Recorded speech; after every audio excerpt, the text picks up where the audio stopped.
ইষ্টদেবকে লাভ করতে গেলে এগুলো করতে হতো অন্য যুগে, কিন্তু কলিযুগে কিছুই করা লাগে না, শুধু মহামন্ত্র জপ করো, হরিনাম মহামন্ত্র।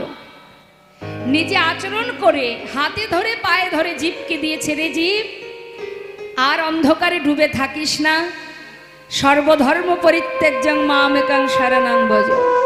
সব ভুলে গিয়ে একবার যদি তুই কৃষ্ণ নাম স্মরণ করতে পারিস, তোর সমস্ত পাপ দূরীভূত করে কৃষ্ণ চরণে তোকে অর্পণ করে দেব।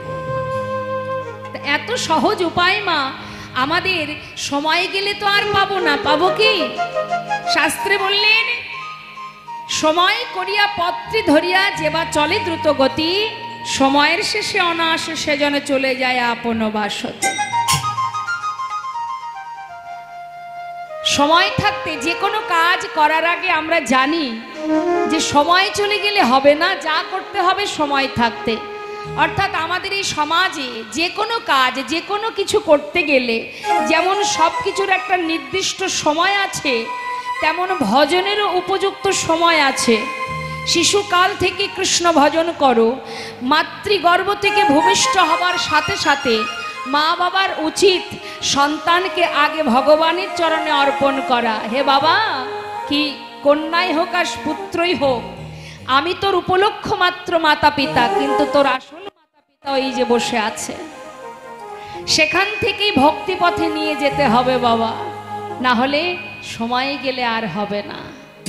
পেয়েছি সাধের মানব জনম 84 লক্ষ জনি ভ্রমণ করে, আসার পালা সবার শেষ, এখন শুরু হয়েছে যাবার পালা, কখন যাব কেউ জানে না। তাই তো মহাজন বারবার বলছেন, রে জীব,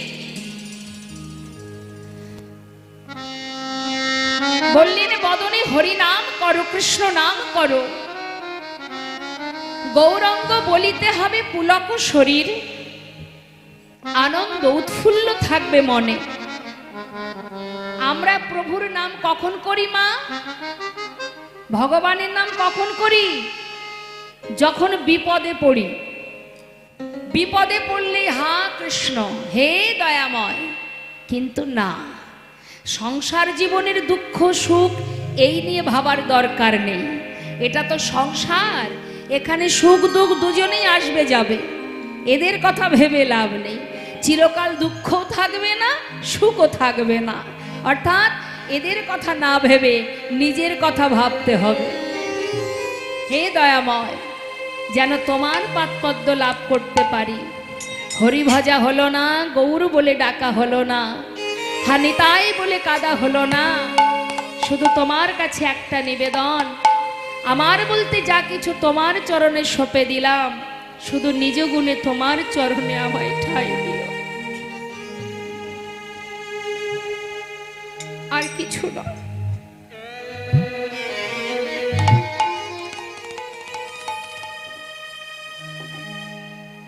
ভগবত কৃপা লাভ করার জন্য তুমি যে কুলেই জন্ম নাও তাতে কোনো দুঃখ নেই। জন্ম হোক যথা তথা, কর্ম করো ভালো। তোমার কর্ম যদি সঠিক থাকে, যে কুলেই জন্ম নাও না কেন, না আছে তোমার ভজন, না আছে তোমার বিদ্যা বুদ্ধি, কিছুরই দরকার নেই। শুদ্ধ ভক্তি, নিষ্ঠা ভক্তি চাই। বৃন্দাবনের ব্রজঙ্গনাগণ, ব্রজগোপীরা, তারা যেমন করে গোবিন্দ ভজন করতেন, যাদের ছিল না বিদ্যা বুদ্ধি, আলাভোলা গোয়ালিনী, যারা দধি মন্থন করে ক্ষীরসর ননি মাখন বিক্রি করে বেড়াতো, তারা যদি তাদের ভালোবাসা দিয়ে গোবিন্দকে বেঁধে রাখতে পারে, তাহলে বিদ্যার কিবা প্রয়োজন, পাণ্ডিত্যের কিবা প্রয়োজন। তাই শাস্ত্রে বললেন, ভালো যদি বাসতে হয় গোবিন্দকে ভালোবাসো, তাকে ভালোবাসো, তার জন্য অর্থের দরকার নেই। মনে আনন্দ রাখো, মনে আনন্দ রেখে তার নাম স্মরণ করো, সংসারের দুঃখ নিয়ে নয়। গৌরাঙ্গ বলিতে হবে পুলক শরীর, হরি হরি বদনে নয়নে বহে নীর। দুফুটা বাড়ি বরিশন যদি করতে হয়, হে প্রভু, পেয়েছি কৃষ্ণ ভজনের জনম, কিন্তু মায়ার জালে এমন ভাবে আবদ্ধ হয়ে পড়েছি যে তোমাকে ডাকতে পারলাম না, ভালোবাসতে পারলাম না মায়ার কপলে পড়ে। তাই তোমার চরণে নিবেদন, তুমি তো পতিত পাবনে কাঙালের হরি, নিজ গুণী চরণ তলে ঠাঁই দিও প্রভু।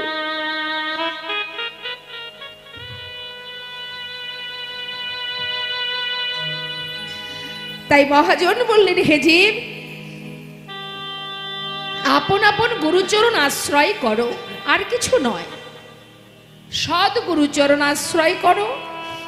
যার যার যে গুরুচরণ আশ্রয় যারা না করেছেন, যার যে গুরু আছে, গুরু ছাড়া কখনো গোবিন্দ পাওয়া সম্ভব নয়। আশ্রয় করিয়া ভজে, তারে কৃষ্ণ নাহি ত্যাজে, আর সব মরে অকারণ। আশ্রয় করো, সৎ গুরুচরণ আশ্রয় করো, গুরুর আদেশ পালন করো, গুরুর কথা শ্রবণ করো। গুরুচরণ আশ্রয় করে যদি কেউ দুফুটা বাড়ি বরিশন করে যদি প্রভুকে ভালোবাসতে পারে, শাস্ত্রে বললেন, জীবের নিস্তার লাগে নন্দ সুত হরি, ভুবনে প্রকাশিলেন গুরু রূপ ধরি। ব্রহ্মাণ্ড ভ্রমিতে ভ্রমিতে যদি কোনো ভাগ্যবান জীব গুরু কৃষ্ণের প্রসাদে পায় ভক্তি লতা বীজ, মালি হয়ে সেই বীজ করে অর্পণ, শ্রবণ কীর্তন জলে করায় সিঞ্চন। ক্রমে ক্রমে বাড়ি লতা ব্রহ্মাণ্ড ভেদি যায়, বিরজা ব্রহ্মাণ্ড ভেদি পরম ব্রহ্ম পায়। তদুপরি যায় লতা গোলক বৃন্দাবন, শ্রীকৃষ্ণ চরণ কল্প বৃক্ষে করায় আরোহণ। হরিবোল হরিবোল। গুরু ছাড়া আপনাকে কেউ কোনোদিন বলবে না যে তুমি এই পথে যাও, এই পথে গেলে তুমি গোবিন্দ পাবে, কেউ বলবে না। তাই আপন যদি কেউ থেকে থাকে, একমাত্র সদ্গুরু। তাই গুরুচরণ সার করে বদনে নাম করো, হরি নাম করো। নাম যদি গাইতে পারো, নাম যদি শ্রবণ করো, তাতেও মঙ্গল, নাম গাইলেও মঙ্গল। একদিন দেখুন মা আমাদের গৌরহরি কেমন দয়াল, নিত্যানন্দ প্রভুকে বলছে, দাদা, কলিহত জীবের ঘরে ঘরে হরিনাম দিতে হবে দাদা। নিতাই চাঁদ বলছে, জানি রে নিমাই, কলিহত জীবের ঘরে ঘরে হরিনাম দিতে হবে, এদের উদ্ধার করতে হবে। কিন্তু কলির জীব সব কিছু নিতে চায়, এরা সহজে হরিনাম নিতে চায় না।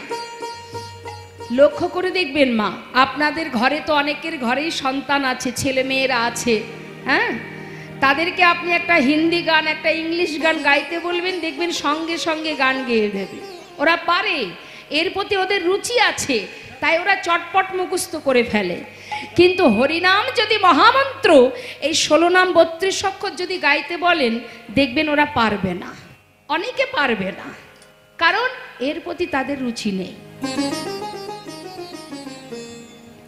তাই মাগো, আজ গৌরহরিকে যেই না বলেছে নিত্যানন্দ প্রভু যে ভাই, কলির জীব সব কিছু নেবে, এরা সহজে হরি নামটা নিতে চায় না, তখন আমার গৌরহরি বলছেন, কেমন দয়াল দেখুন বাবা, দাদা, আমি জানি ওরা তো আমারই সন্তান, ওরা যে সহজে হরিনাম নেবে না সেটা আমি জানি।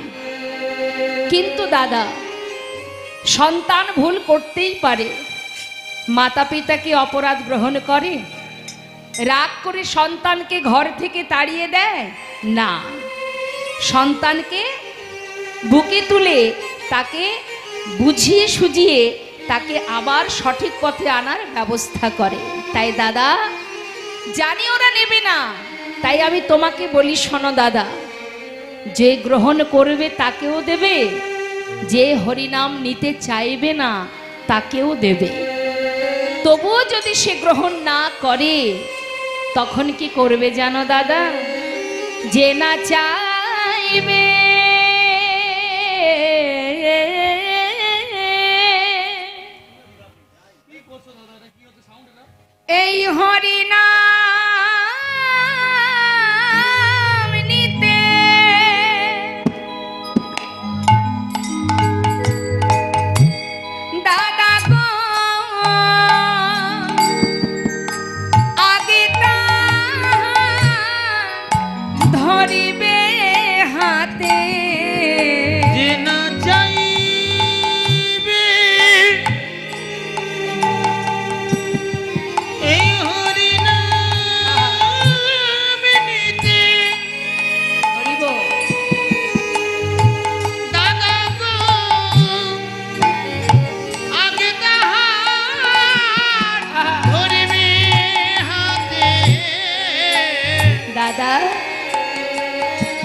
হাতে ধরে হরিনাম দেবে, তাতেও যদি না নেয়, তারপর দাদা পাছে তাহার চরণ ধরে এই হরিনাম বিলাইবে।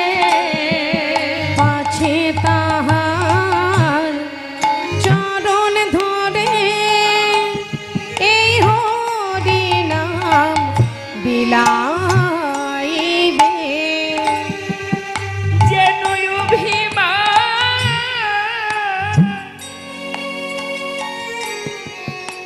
করুণা দাদা, যেন অভিমান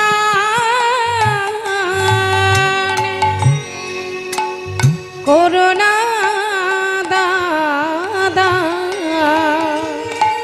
সবার হাতে ধরে আবার পায়ে পড়ে দাদা এই হরিনাম তুমি বিলাইবে। সবার হাতে ধরে পায়ে পড়ে এই হরিনাম বিলাইবে।